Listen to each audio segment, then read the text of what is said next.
कोई स्टूडेंट 58% लाता है, पेरेंट्स लोगों को 85% पता है। पेरेंट्स और स्टूडेंट दोनों की फोबिया ये है, दोनों की परेशानी ये है कि वो किसी मेडिकल इंस्टीट्यूट या मेडिकल पर्सन की इंतजार में रहता है। मान लीजिए किसी पेरेंट्स ने सोच रखा है कि उसके बेटे को नीट करवाना है या बच्चे को नीट करवाना है या IIT करवाना है, तो सबसे पहले तो 6th स्टैंडर्ड से उन पे फोकस कर देना चाहिए। पेरेंट्स की गलती 80% है कि उनको पता नहीं है कि उनका स्टूडेंट किस तरह का है, लेकिन वो इंस्टीट्यूट में भेज रहे हैं। नमस्कार दोस्तों, राष्ट्रवाद न्यूज़ में आपका स्वागत है। आज हम बैठे हैं एक ऐसे शिक्षाविद के साथ में जिनका ये सपना है कि किस तरीके से लोगों के जीवन को ये उजागर कर सकते हैं, और जैसा आप लोग जानते हैं कि बगैर शिक्षा के आप अपने जीवन का जो मकसद है उसको प्राप्त नहीं कर सकते। तो किस तरीके से ये पूरा कार्यक्रम चलता है, कैसे लोगों के जो स्टूडेंट हैं उनके भविष्य को किस तरीके से संवारा जाए, किस तरीके से उसमें निखार लाया जाए, ये एक गुरु का ही देन होता है। तो ऐसे हम आए हुए हैं, इनसे पूछेंगे। बहुत सारे ऐसे सवालात हैं जो हमारे स्टूडेंट ये जानना चाहते हैं कि किस तरीके से वो अपने जीवन को आगे ले जाएं, क्या कुछ ऐसी पढ़ाई करें जिसकी वजह से कि उनका करियर जो है वो एक सही मुकाम पर जा पाए। तो सर, बहुत बहुत स्वागत है आपका राष्ट्रवाद न्यूज़ में। नमस्कार सर, बहुत बहुत धन्यवाद आपका और आपके व्यूअर्स को नमस्कार।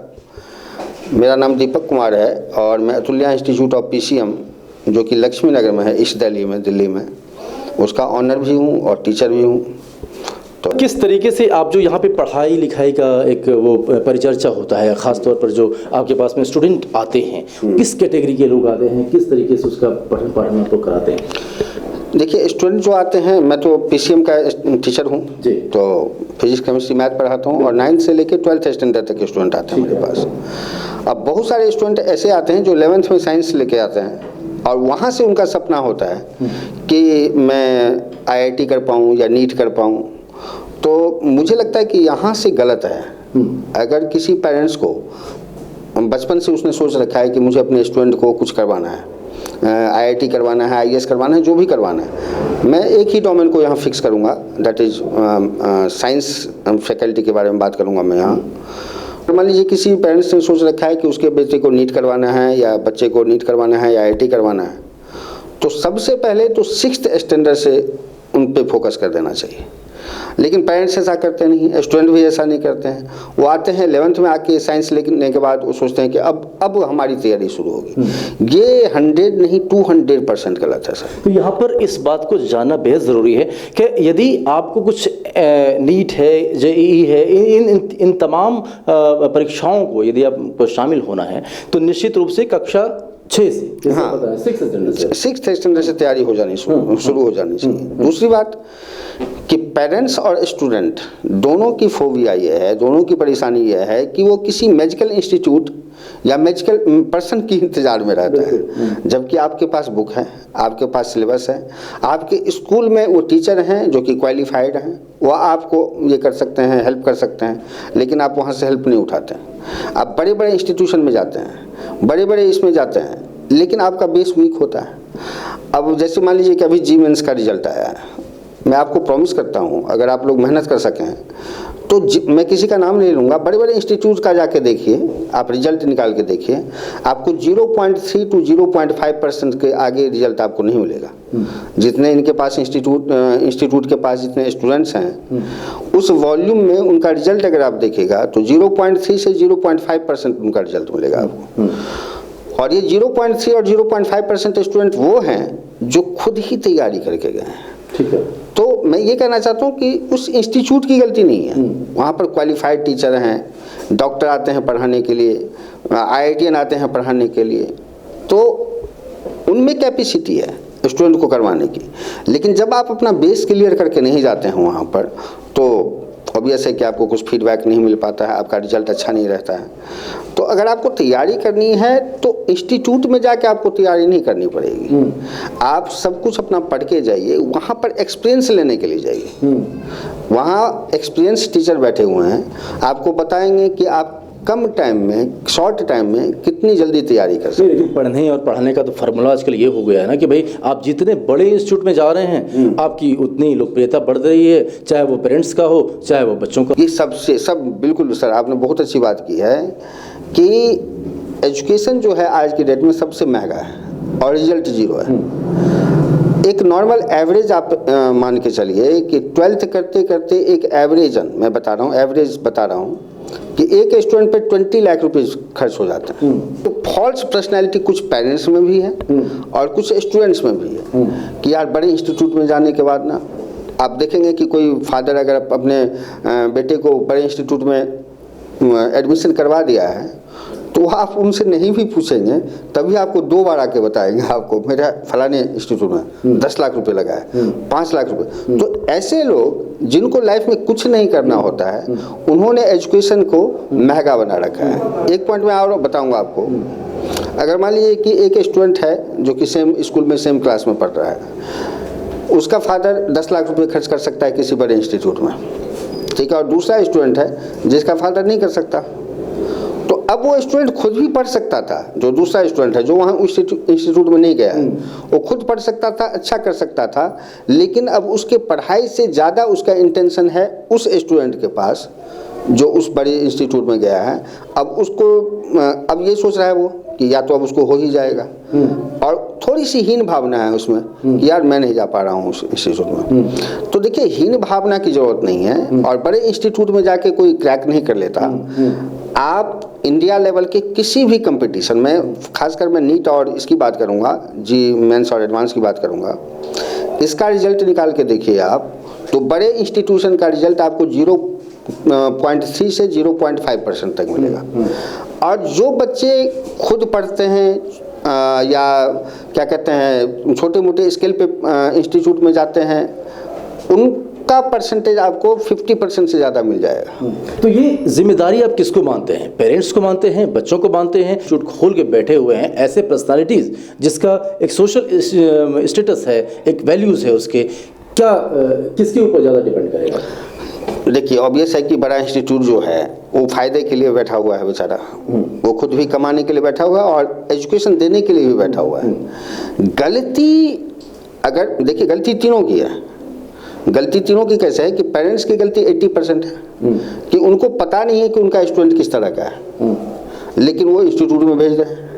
अगर सपोज मान लीजिए, अगर एक एग्जांपल देता हूँ मैं आपको कि आप 2nd क्लास के स्टूडेंट हैं, ठीक है, जहाँ पर आपने अल्फ़ाबेट सीखा है या कुछ सीखा है, और आपको स्ट्रक्चर ऑफ एटम बताना शुरू कर दे। आप थर्ड क्लास के स्टूडेंट को स्ट्रक्चर ऑफ एटम बताना शुरू कर दें तो उसके ऊपर से जाएगा, वो कुछ समझ नहीं पाएगा। सेम चीज़ होता है कि जब बड़े इंस्टीट्यूट में जाते हैं और अपने तैयारी करके नहीं जाते हैं, प्रिपरेशन करके नहीं जाते हैं, आपका IQ लेवल उस लेवल तक नहीं पहुंचा है, तो फिर से मैं आपको रिपीट कर रहा हूं, मैं उस इंस्टीट्यूट के ऑनर को या वहाँ के टीचर को गलत नहीं कह रहा हूँ, वहाँ के टीचर वेल क्वालिफाइड हैं, उसमें कोई शक नहीं। आप उनसे एडवांटेज उठाने के लिए तैयार नहीं है, आप वहाँ पर जाने लायक नहीं। तो पेरेंट्स को चाहिए कि 6th 7 लेटेस्ट 8th से आप अपने स्टूडेंट को फोकस करना शुरू कर दीजिए, उसको गाइडलाइन देना शुरू कर दीजिए, आपको उस डायरेक्शन में ले जाना शुरू कर दीजिए जिधर वो जाना चाहता है या जिधर आप उसको ले जाना चाहते हैं। सबसे बड़ी प्रॉब्लम है कि पेरेंट्स को नॉलेज नहीं होता है कि हमारा स्टूडेंट नीट क्रैक करने लायक है या नहीं, या जी मेंस क्रैक करने लायक, एडवांस क्रैक करने लायक है या नहीं। उन्होंने साइंस दिला दिया, अब उसको बोझ लग रहा है। तो ये बहुत बड़ी समस्या है, इसके लिए ना बहुत ज़्यादा एक्सप्लेनेशन की जरूरत है। और भारत में अमूमन एक ऐसा परसेंटेज है, प्रतिशत है, जिसमें कि पेरेंट्स की सहभागिता बहुत कम होती है अपने बच्चों के साथ में। एक जो फैमिलियर होता है, मतलब कि अलग अलग चीज़ों में आप बच्चों का सपोर्ट तो करते हैं, लेकिन जहाँ पर एजुकेशन की बात आती है, जहाँ पर उसके करियर निर्माण करने की बात आती है, वहाँ पर पेरेंट कहीं ना कहीं वो साइड हो जाते हैं और सारा दारोमदार वो वैसे टीचर, वैसे शिक्षकों के ऊपर पे छोड़ देते हैं जिनके साथ वो टीचर के साथ, इंस्टीट्यूशन के साथ, अपने स्टूडेंट के साथ इन्वॉल्व हैं, उसमें कोई शक नहीं। वो गाइड भी कर रहे हैं, लेकिन वो मिसगाइड कर रहे हैं। 99% जो पेरेंट्स हैं वो मिसगाइड कर रहे हैं। क्यों? बच्चे को, स्टूडेंट्स को। अच्छा। देखिए, सबसे पहले तो वो बता देते हैं कि बहुत मुश्किल है। कौन बताता है? पेरेंट्स, टीचर दोनों बहुत मुश्किल चीज़ इसको बता देते हैं। उसको ऐसा लगता है कि यार मुझे पहाड़ पे चढ़ना है, जबकि नीट करना, जी मेंस। पहले आप मुझे एक चीज़ बताइए कि जिस तरीके से पेरेंट्स का इन्वॉल्वमेंट अपने बच्चों के प्रति हो रहा है, तो बच्चों को वो बहुत निचले तबके से वो जान रहे हैं, उसके एजुकेशन 1st क्लास से लेकर 12th तक वो जान रहे हैं, यदि हम आपकी बात करें तो फिर अपने बच्चों के लिए क्या कोई गलत डिसीजन ले सकता है? क्या कुछ बढ़ा चढ़ा के लोगों के सामने बोल सकता है? देखिए, आपने जो कहा है ना कि बढ़ा चढ़ा के बोल सकता है, ये सबसे बहुत बड़ा कैंसर का काम कर रहा है सर हमारे सोसाइटी में। कोई स्टूडेंट 58% लाता है, पेरेंट्स लोगों को 85% बताते हैं। सबसे पहले तो आपने अपने स्टूडेंट को वहाँ पर क्या कहते हैं, झूठा भी बना दिया और झूठ बोलना भी सिखा दिया और उसका कॉन्फिडेंस लेवल गिरा दिया आपने उसको। आप सबसे पहले हर पेरेंट्स को इस फेज से निकलना पड़ेगा। तो क्या सुझाव होगा पेरेंट्स के लिए? यदि सबसे पहले आपसे कुछ पेरेंट्स जो देख रहे होंगे, हमारे व्यूअर्स कुछ पेरेंट्स देख रहे होंगे, तो क्या सुझाव रहेगा पेरेंट्स के लिए? देखिए, सबसे पहले तो पेरेंट्स के लिए मेरा ये सुझाव रहेगा कि बच्चों के सामने ना तो झूठ बोलिए ना उससे झूठ बुलवाइए। और बच्चे को ये ना कहिए कि कोई भी जो ये है क्या कहते हैं सब्जेक्ट है कि देख उसने ऐसा कर लिया, उसने ऐसा कर लिया, तुम कर सकता है। कंपैरिजन क्या भाव? हाँ, देखिए, नहीं, कंपैरिजन जरूरी है। कंपैरिजन जरूरी है। ये लोग गलत कहते हैं कि कंपैरिजन नहीं होना चाहिए। कंपैरिजन जरूरी है सर। अगर आप लंबे इसलिए हैं क्योंकि मैं छोटा हूँ, आप अमीर इसलिए हैं। नहीं तो सर, आपको नहीं लगता कि कंपैरिजन करने से बच्चों का जो मनोभाव है वो कहीं ना कहीं एक प्रेशर में आ जाता है? और चूंकि यदि वो उस लेवल का स्टडी उसका नहीं है, नॉलेज नहीं है, IQ नहीं है, तो वो फिर अपना कंपैरिजन जो वो काम कर रहा है, जो पढ़ रहा है, उससे ना होकर उसका कंपैरिजन हो जाता है वैसे लोगों से, वैसे बच्चों से जो बिल्कुल सफल हैं और जिसके परसेंटेज ज़्यादा आ रहे हैं। और इस बात को मनोवैज्ञानिक भी माने। मैं आपको बताता हूँ, इसके लिए काउंसलिंग भी कर रहे हैं। सही, हाँ जी बिल्कुल, मैं वही बात कर रहा हूँ आपको। सपोज मान लीजिए कि मैंने कंपैरिजन किया, मेरा बेटा 95% ले आया और कोई 100% ले आया, तो अब अगर मैं अपने बेटे को कहता हूँ कि देख तू 95% ही लेके आया, वो 100% लेके आया, अगर उसके लिए मैं उसे टॉर्चर करता हूँ तो ये गलत है। हाँ। लेकिन मैं उसको सिंपल सी बात मैं कहता हूँ कि अच्छा वो 100 ले आया, तू 95 ले आया, तो इस जो 95 लाने वाला या 65 लाने वाला सर बेकार नहीं हो जाता। हाँ। जो एथलीट में जब जो ये रेस होता है तो सबसे पीछे वाला लास्ट मौके पे आगे निकल जाता है, तो आप उसको इनकरेज कीजिए, आप उसको डिप्रेशन में मत लाइए। वही मैं कह रहा हूँ कि एक जो कंपटीशन और जो उसकी भावना हो जाती है कि 100% और 95% के बीच की जो खाई है, यदि उसको बच्चे नहीं समझ पाते हैं तो वो उनके मनोभाव और मनोदशाओं पर उनके बहुत बड़ा असर पड़ता है, जिससे कि उभरना चाहिए। देखिए, कुछ तो हमारी एजुकेशन सिस्टम की जो ऑर्गेनाइजेशन है उनकी भी इसमें गलती है, क्योंकि आज से 2 साल पहले, 1 साल पहले DU भी 95% वाले को ही लेता था। तो पेरेंट्स के दिमाग में ये रहता था कि यार 95 नहीं लाएगा तो कैसे होगा। अब मान लीजिए कि जी मेंस डी एडवांस है, उसका क्राइटेरिया है कि 75% कम से कम होना चाहिए, तो पेरेंट्स के दिमाग में ये रहता है कि यार 50% आ जाएगा तो फिर तो ये एलिजिबल भी नहीं होगा। तो ये सब बातें हैं जो कुछ ऑर्गेनाइजेशन की भी गलती है और कुछ पेरेंट्स की भी गलती है। अब दिक्कत यहाँ पर यह है कि हमने सक्सेस को डिफाइन कर रखा है। हमने सक्सेस को डिफाइन कर रखा है कि मेरा बेटा डॉक्टर बनेगा तभी वो सक्सेस होगा, जबकि सक्सेस का कोई डेफिनेशन नहीं होता। ठीक है, आप जिस चीज़ को एंजॉय करते हैं या जहां आप इज्जत पाते हैं, जो चीज़ करके आप बहुत इनकम कह लीजिए या लग्जरियस लाइफ कह लीजिए या एक इज्जत प्रतिष्ठा के साथ आप जीते हैं, मैं तो उसे सक्सेस समझता हूँ। और सर, हमारा मानना यह है कि शिक्षा का मतलब या सक्सेस का मतलब सिर्फ पैसों से ना हो, एक आत्मसंतुष्टि होनी चाहिए। देखिए, पहले के ज़माने के जो टीचर हुआ करते थे दर्शकों, वो बहुत पैसा नहीं कमाते थे, उनकी एक सामाजिक प्रतिष्ठा होती थी और उनके अपने अंदर में जो सेल्फ सेटिस्फैक्शन होता था वो उससे वो बहुत बेहतर काम कर पाते थे अपने समाज के लिए और देश के लिए, अपने बच्चों के भविष्य के लिए। इन लोगों ने टू मच कर रखा है, पैसे कमाने का जो जरिया है ना, इन लोगों ने टू मच कर रखा है। आप इंस्टीट्यूट की बात कर रहे हैं? हाँ, इंस्टीट्यूट की बात कर रहा हूँ मैं कि अब ये देखिए कि करोड़ों क्या कहूँगा मैं, अरबों में खेलते हैं इंस्टीट्यूट वाले, ठीक है। और उन्होंने कुछ इस तरह से मोनोपोली बना रखा है पेरेंट्स का कि पेरेंट्स सोचते हैं कि शायद इस इंस्टीट्यूट में मेरा बेटा जाएगा तभी ये सक्सेस हो पाएगा। तो इस तरीके से शिक्षा का व्यापारीकरण आप कह सकते हैं, एक व्यापारीकरण है। और जिस तरीके से एक बढ़ा चढ़ा के एक लग्जरियस आप अपार्टमेंट देखते हैं, एक लग्जरियस टीचरों का एक लॉबी है वहाँ पे तैयार किया गया है, और वैसे लोगों से जब आप सीखते हैं, समझते हैं, तो उसकी बातें यहाँ पे हो रही है कि आपको बचना चाहिए उससे या फिर उसमें इन्वॉल्वमेंट होना चाहिए। देखिए, सबसे पहले आपको किसी के बातों पे नहीं जाना चाहिए। आज टेक्नोलॉजी का ज़माना है, आप घर में बैठे अपने मोबाइल से यूज़ कर सकते हैं। आप जितने भी रिजल्ट आया है, कोई भी रिजल्ट आया है, तो मैं पेरेंट्स को गाइड करूंगा, पेरेंट्स को कहना चाहूँगा कि जो भी रिजल्ट आया है उसका आप रिजल्ट देखिए, और ये जितने भी बड़े बड़े इंस्टीट्यूशन हैं उनकी रिजल्ट परसेंटेज कितनी है आप देखिए। अब ये देखिए कि एक इंस्टीट्यूट है जिसमें लाखों स्टूडेंट जाते हैं, ठीक है, और एक स्टूडेंट कोई अच्छा क्रैक करके गया, फर्स्ट सेकंड थर्ड पोजीशन ले आया, 100 के नीचे 100 के अंदर ले आया। अब उस एक स्टूडेंट का फोटो टंगा हुआ है वहाँ पे, ठीक है।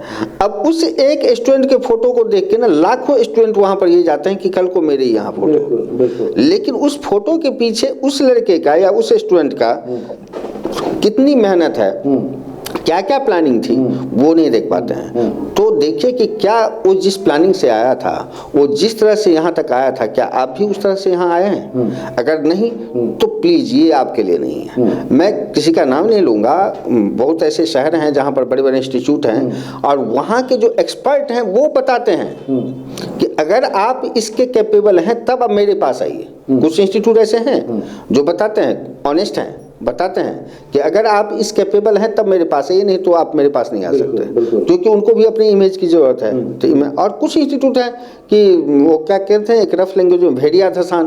तो स्टूडेंट आते गए। मैं आपको अगर टाइम होता, अगर ज़्यादा देर का ये इंटरव्यू हो पाता तो मैं आपको 1000 एग्जाम्पल दे देता कि 11th में स्टूडेंट आया है, साइंस लिया है, वो बड़े इंस्टीट्यूट में गया है और उसका करियर सर 11th 12th में ही ख़राब हो गया, डिप्रेशन में आ गया वो। अब वो मतलब अजीबोगरीब तरह से कुछ ये कर रहा है। 10 लोग गाइड करने वाले होते हैं, मिसगाइड करने वाले कहिए, मिसगाइड करने वाले होते हैं, वो इधर चला गया, इधर चला गया। अब आप मुझे एक नटशल में बताइए कि किस तरीके से जो शिक्षा का मॉडल बदला हुआ है अभी के परिवेश में, यदि हम देखें नहीं तो शिक्षा मॉडल एक अलग तरीके से है। क्या वो इम्पैक्टफुल है बच्चों के लिए, उनके करियर के लिए, उनके पूरे जीवन भर के लिए, या फिर वो सिर्फ पैसा कमाने का एक ATM बन गया है कि आप वो कर लें और जमा है आपका नॉलेज और उससे आप पैसा कमा रहे हैं? देखिए, एजुकेशन सिस्टम जो है उसमें कोई कमी नहीं है। ये हम लोगों ने ऐसा बना रखा है, टीचर और पेरेंट्स ने बना रखा है कि हमें तो एक पैसा कमाने वाला मशीन पैदा करना है, ठीक है। और वक्त की मांग भी है, और वक्त की मांग भी है, मानता हूं। जिस तरीके से आप हर एक चीजों का व्यापारीकरण देख रहे हैं, खासतौर पे जो महंगाई बढ़ती जा रही है, अगर हम यहाँ से लें तो महंगाई की जो समस्या है वो आप कमा के ही उसको पूर्ति कर सकते हैं। डेफिनेटली। देखिए, आर्थिक स्थिति का चाहे कोई भी समझवाना हो उसको इग्नोर नहीं कर सकते हम, ठीक है। और लेकिन एजुकेशन का ये है, एजुकेशन का ये फायदा है। तो आर्थिक स्थिति तो लोग क्या कहते हैं, रेस्टोरेंट चला के भी कमा लेते हैं। एजुकेशन जो है, एजुकेशन हमें इज्जत के साथ, ठीक है, लाइवलीहुड प्रोवाइड करता है। और हर पेरेंट्स, हर टीचर अपने स्टूडेंट को, अपने बच्चे को इसलिए पढ़ाना चाहते हैं क्योंकि यहाँ पर सर्वाइवल की प्रोबेबिलिटी मैक्सिमम है सर, बिल्कुल, ठीक है। आप देखेंगे कि कोई ढाबा चला के लाखों रुपए कमा लेता है, लेकिन हर ढाबा वाला नहीं कमा पाता। कोई मुर्गा काट के भी बहुत सारा कमा लेता है, कोई छोले बेच के बहुत कुछ कर लेता है। तो सिर्फ हम आर्थिक स्थिति की बात नहीं कर रहे हैं, एक प्रेस्टिजियस लाइफ आपको जीना है तो एजुकेशन मस्ट है। तो हमें स्टूडेंट को समझाना चाहिए कि एजुकेशन के साथ तुम्हारा प्रोबेबिलिटी जो है लाइवलीहुड का या एक प्रेस्टिजियस लाइफ का वो मैक्सिमम हो जाता है। बाकी चीज़ के साथ थोड़ी सी प्रोबेबिलिटी बहुत कम रह जाती है। लोग एग्जांपल देखते हैं और कुछ पेरेंट्स गलत भी बताते हैं, कुछ पेरेंट्स गलत मैसेज भी देते हैं। जैसे कि हम लोगों को बचपन में याद है कि हमारे आसपास के पेरेंट्स या हमारे भी पेरेंट्स पढ़ेगा नहीं तो खाएगा क्या। अब उस बच्चे के दिमाग में आ जाता है कि यार सामने वाला तो दूध बेचता है, वो करोड़पति है, वो पढ़ा लिखा तो है नहीं। तो आप ऐसे मत बच्चों को ट्रीट कीजिए। बच्चों को बताइए कि अगर तू पढ़ेगा नहीं तो प्रेस्टिजियस लाइफ नहीं जी पाएगा। सर, एजुकेशन न्यू पॉलिसी के बारे में यदि हम बात करें, जिस तरह से NCERT बहुत सारे ऐसे प्रपोर्शन है जिसको कि निकाल दिया गया है। कुछ ऐसे जो हमारे पहले के नेता रहे, चाहे देशभक्त रहे, उनका भी जिक्र वहाँ से हटते जा रहा है और कुछ नए लोगों का जिक्र उसमें से जुड़ते जा रहा है। तो क्या नई शिक्षा प्रणाली से खुश हैं आप? देखिए, नया शिक्षा प्रणाली जो है, अब मैं हिस्ट्री की तो बात करूंगा नहीं, मैं तो सिर्फ साइंस की बात करूंगा। तो मैं साइंस में बता देता हूं आपको कि कुछ जो हटा दिया है या कुछ ऐड कर दिया है, मतलब डाइल्यूटेड कर दिया है, ये मुझे लगता है कि कहीं ना कहीं से थोड़ा सा बच्चों को ये रिलीफ देना चाहते हैं। लेकिन अगर आप लंबे रेस की घोड़ा बनाना चाहते हैं आपको, तो एजुकेशन के साथ कोई कंप्रोमाइज नहीं। हाँ, डेप्थ नॉलेज जरूरी है। डेप्थ थोड़ा सा डाइल्यूट कर दिया गया है। अब जैसे साइंस में से बहुत कुछ ऐसे हटा दिया गया जो आप 9th में पढ़ते थे, 11th में भी रिपीट करते थे, तो उसको हटा दिया गया कि आप एक ही बार पढ़ो। जबकि बार बार स्टूडेंट पढ़ता था तो उसके दिमाग में छपा रहता था या वो सक्सेस हो पाता था। तो मैं यहाँ से, लेकिन मैं इतना भी ये नहीं कह रहा हूँ कि इतना डाइल्यूटेड है। स्टूडेंट को अगर खुद पढ़ाई एक्साइटमेंट है बच्चों में तो कुछ कर लेगा, अच्छा कर लेगा, उसमें कोई शक नहीं है। एजुकेशन इतना खराब नहीं है। हाँ, एजुकेशन सिस्टम, एजुकेशन की स्थिति सही है और जो बदलाव हुआ है शिक्षा नीति में उससे भी कहीं ना कहीं फ़ायदा भी है तो थोड़ा बहुत नुकसान भी है, जो कि डेप्थ नॉलेज की थोड़ी कमी हो जाती है। अब हम आपसे ये पूछते हैं कि किस तरीके से बच्चों का मनोभाव आप देखते हैं, जो कि आप PCM पढ़ाते हैं, तो कैसे स्टूडेंट आपके साथ में आते हैं और उसका क्या व्यवहार होता है आपके साथ में, बल्कि आपका क्या व्यवहार उसके साथ में होता है। पेरेंट, ये टीचर और स्टूडेंट का कहते हैं कि एक ऐसा जुड़ाव होता है कि जिससे कि बच्चे बड़े हंसते खेलते सब कुछ सीख लेते हैं। जी जी, देखिए सबसे पहले तो आपने PCM का जिक्र किया तो मैं वो क्लियर कर दूं। मैं PCM तीनों पढ़ाता हूँ, फिजिक्स, केमिस्ट्री, मैथ। ठीक है। और कई पेरेंट्स मुझसे क्वेश्चन पूछ देते हैं, तीनों पढ़ाते हैं, या कई स्टूडेंट्स भी डाउट करते हैं कि आप तीनों पढ़ाते हैं। तो और इसका मुझे नुकसान भी उठाना पड़ता है कि कई पेरेंट्स समझते हैं कि अच्छा ये तीनों कैसे कोई पढ़ा पाएगा। तो मैं उन पेरेंट्स को मैसेज देना चाहता हूँ, it's not a big deal. 11th 12th IIT JEE mains का जो ये सिलेबस है ना, वो PhD का सिलेबस नहीं है सर। PhD का सिलेबस नहीं है, बहुत ही डाइल्यूटेड सिलेबस है। मैं 23 साल से पढ़ा रहा हूँ। 5-6 साल 10th के बाद मैंने खुद ही स्टडी की है। उसके बाद मैं 23 साल से पढ़ा रहा हूँ। पूरे फिजिक्स में 11th 12th को लेके, पूरे केमिस्ट्री में 60 to 70 लॉज हैं सर। और 60 to 70 लॉज को समझाना या समझ लेना इतने सालों में कोई बिग डील नहीं है। अब मान लीजिए कि एक टॉपिक है, उस पर तो लोग 15-15 20-20 साल तक रिसर्च करते रहते हैं, नहीं हो पाता है। मैं उस पेरेंट्स को और उस स्टूडेंट को मैसेज देना चाहता हूँ कि एक टीचर अगर PCM पढ़ा रहा है, फिजिक्स, केमिस्ट्री, मैथ पढ़ा रहा है, तो उसके फायदे स्टूडेंट के हैं। उसको सर मैं 5 मिनट थोड़ा सा डिटेल में समझाऊंगा। जैसे मान लीजिए कि मैं फिजिक्स और केमिस्ट्री दोनों पढ़ा रहा हूँ, तो फिजिक्स के बहुत सारे ऐसे चीज़ हैं जो मैं केमिस्ट्री के पॉइंट ऑफ व्यू से उसको क्लियर करवा पाता हूँ। केमिस्ट्री के बहुत सारे ऐसे पॉइंट हैं जो मैं उसको फिजिक्स के पॉइंट ऑफ व्यू से क्लियर करवा पाता हूँ। और मैथ में भी कुछ इस तरह की बातें हैं। अगर मान लीजिए एक ही स्टूडेंट के साथ कोई टीचर पढ़ता है, तो उसके केमिस्ट्री का भी लैंग्वेज उसको पता है, उसके फिजिक्स का भी लैंग्वेज पता है, और उसको मैथ का भी लैंग्वेज पता है। बेहतर तरीके से एक ही चीजों को समझा सकता है। जी, उसके फिजिक्स के वैल्यू से, केमिस्ट्री के वैल्यू से, और कैलकुलेशन होगा तो मैथमेटिक्स। और दूसरा फायदा यह है स्टूडेंट का कि उसके हफ्ते का कम से कम 10 आवर्स बचते हैं। बिल्कुल, हफ्ते का 10 आवर्स बचते हैं। तो अगर आप साल में देख लें तो उसको कैलकुलेट करके देखिएगा तो कम से कम 1.5-2 महीने बचते हैं स्टूडेंट के साथ। और ये 1.5-2 महीने तैयारी के लिए काफ़ी अच्छी होती है कि आप बहुत कुछ अच्छी तैयारी कर सकते हैं। क्योंकि देखिए 9th से लेकर 12th तक, 9th से लेकर 12th तक अगर स्टूडेंट को किसी चीज़ को कीमती समझना चाहिए तो वो एक एक सेकंड को, एक एक मिनट को कीमती समझना चाहिए। वैसे तो पूरी ज़िंदगी में टाइम से ज़्यादा कीमती कोई चीज़ नहीं है, लेकिन खासकर 9th से लेकर 12th तक के बच्चों के लिए ना एक एक सेकंड सर बहुत क्रूशियल है। और कोचिंग भटक के अगर वो अपना टाइम वेस्ट करते हैं तो ये नुकसानदायक है। इसमें PCM पढ़ाने में नुकसान किसका है? तो टीचर का है सर। वो टीचर का इसलिए है क्योंकि हम लोगों का अपना लाइफ कुछ रह ही नहीं जाता। अब मान लीजिए कोई एक केमिस्ट्री पढ़ाता है तो वो 20-25 साल से उसी को रगड़ रहा है।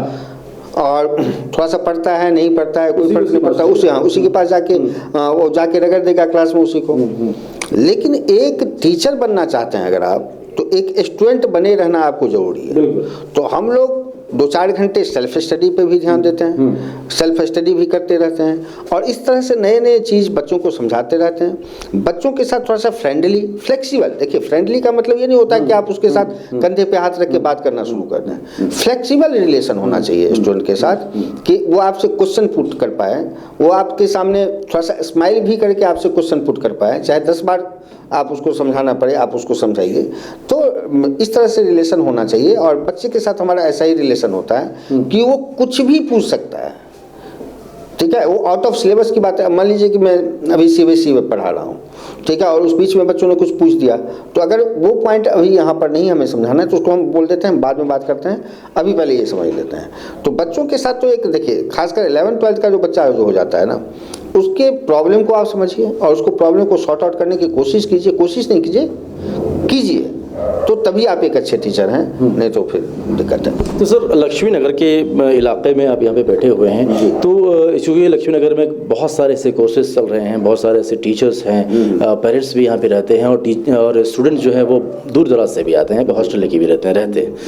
तो अब वैसे लोगों को क्या संदेश होगा आपका कि जो वाकई मेहनत करना चाहते हैं, वो वाकई एक अच्छे लेवल पे अपनी तैयारी को लेके जाना चाहते हैं? बहुत संक्षिप्त में जरा बता दीजिए। मैं देखिए, सबसे पहले तो जैसा कि मैंने पहले बताया कि अगर आपका एक टारगेट है साइंस से रिलेटेड फैकल्टी में बताता हूँ, तो आप अपने बच्चे को 7th से शुरू करवा दीजिए और आप उसके परसेंटेज बाद में देखिएगा। पहले देखिए कि जो उसका सिलेबस है वो उस पे उसका कितना कमांड है, उसके हाइपोथेटिकल थिंकिंग कितनी अच्छी है, वो सोच कितना अच्छा सकता है, और उसको सिर्फ किताब में नहीं पढ़ रहा है, वो सोसाइटी में भी केमिस्ट्री पढ़े, वो सोसाइटी में अपने आसपास भी फिजिक्स पढ़े, वो अपने आसपास भी मैथ की कैलकुलेशन करता रहे। और मैं उन बच्चों से बताना चाहता हूँ जो सही में अपना टारगेट रखते हैं, जो टाइम पास करना चाहते हैं, उसको कोई नहीं बता सकता। जो टारगेट रखते हैं, तो आप बाथरूम में हैं तब भी आप केमिस्ट्री के क्वेश्चन याद कीजिए, आप टॉयलेट में बैठे हुए हैं, नहा रहे हैं, तब चाहे किताब आपके सामने नहीं है, आपके दिमाग में आपका टारगेट घूमते रहना चाहिए। टारगेट का मतलब ये नहीं कि मुझे IIT क्रैक करना है, वो आपका टारगेट नहीं है। आपका टारगेट ये है कि ऑर्गेनिक आपका आज कंप्लीट हुआ या नहीं, इंडक्टिव इफेक्ट आपने ठीक से समझ लिया या नहीं, आप क्या कहते हैं गॉस लॉ आप ठीक से समझे या नहीं, या गॉस लॉ को किस किस तरह के क्वेश्चन आ सकते हैं वो आप पुट कर सकते हैं। जब आप 24 आवर्स दिमाग में यही चलाते रहेंगे तो आपको किसी बड़े इंस्टीट्यूट जाने की ज़रूरत नहीं है। एक सिंपल सा टीचर जो कि पढ़ाता है, अब ये नहीं कि जो अनपढ़ गवार हो उसके बारे में नहीं कहूँगा मैं, लेकिन जो ठीक ठाक पढ़ा लेता है, मतलब जो गाइडेंस कर देता है, उससे आप गाइडेंस लीजिए और अपने आप पढ़िए। किताब वैरायटी ऑफ बुक्स सर पड़े हुए हैं। हम लोगों के टाइम में ना एक ही किताब खरीदने के लिए पता नहीं कितने किलोमीटर जाना पड़ता था दूर। आज के डेट में तो सब कुछ सर यहाँ पर अवेलेबल है, ऑनलाइन अवेलेबल है, सब कुछ अवेलेबल है, और गाइडेंस करने के लिए बहुत सारे लोग हैं। आप किसी मैजिकल पर्सन, किसी मैजिकल इंस्टीट्यूशन और किसी मैजिकल स्टिक का इंतजार न करें। किताब आपके पास है, कॉन्सेप्ट आपको समझ में आ गया है, तो मैं एक हर स्टूडेंट को एक बहुत ही अच्छा मैसेज देना चाहूँगा कि अगर सपोज मान लीजिए कि फिजिक्स, केमिस्ट्री, मैथ, अगर फिजिक्स में वो 20 क्वेश्चंस डेली सॉल्व करता है, कंसिस्टेंसी होनी चाहिए। और कंसिस्टेंसी ये नहीं कि मैंने एक क्वेश्चन डेली किया है, उसका कंसिस्टेंसी। अगर मान लीजिए कि 20 क्वेश्चन कोई स्टूडेंट रोज सॉल्व करता है, रोज सेट लगाता है, तो एक साल में हो जाते हैं सर ये 7200, और दो साल में हो जाते हैं 14,400। सर किसी कंपटीशन की औकात नहीं है कि ये 14,400 क्वेश्चन में से आउट ऑफ हो जाए। तो बहुत आसान है नीट क्रैक करना, बहुत आसान है जी मेंस क्रैक करना, बस कंसिस्टेंसी आप में होनी चाहिए 4 से 5 साल, खासकर 2 साल 11th-12th में, कि कंसिस्टेंसी अगर आप रोज सेट लगाते हैं, आप बर्थडे बाद में मना लेना यार, ठीक है, बाकी सब चीज़ें बाद में कर लेना, आप पहले कैरियर बना लो, उसके बाद आप बहुत कुछ कर सकते हो, और बहुत आसान है।